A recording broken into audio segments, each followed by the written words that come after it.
How have communities successfully implemented communal living? Imagine living in a place where everyone shares everything and works together to meet each other's needs. That's the idea behind communal living in socialist models. Communities that do this often focus on shared ownership of resources and collective decision-making.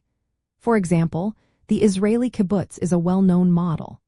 In kibbutzes, members do not own personal property but share land, farms, and facilities. They decide together how to run the community and distribute resources based on what each person needs. This helps create a fairer system where no one is left behind. Shared responsibilities are also key. In communal setups, chores like cooking, cleaning, childcare, and farming are divided among members. This way, no one bears all the work and everyone contributes in different ways. For instance, some communities assign specific tasks to each member and rotate them regularly. This keeps the workload balanced and prevents burnout. It also encourages cooperation and mutual support. Economic equality is another important part. In these communities, everyone gets the same allowance or share of the produce, no matter what role they play. This approach aligns with the socialist idea of from each according to his ability to each according to his needs.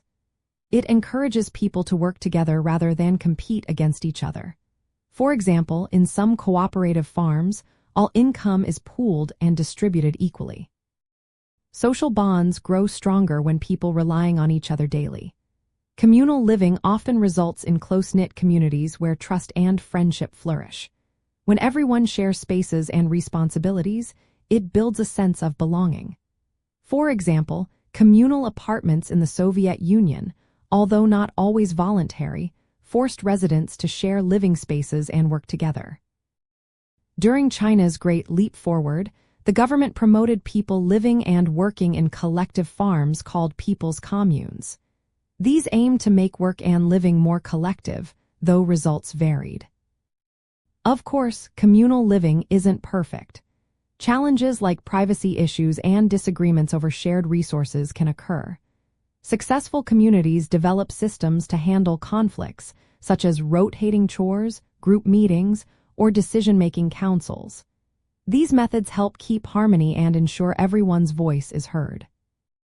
From a socialist point of view, communal living is a way to move toward a fairer society.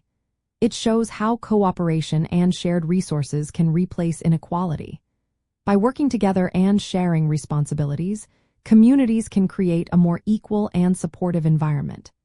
This approach helps transition from a system based on private ownership to one based on collective well-being.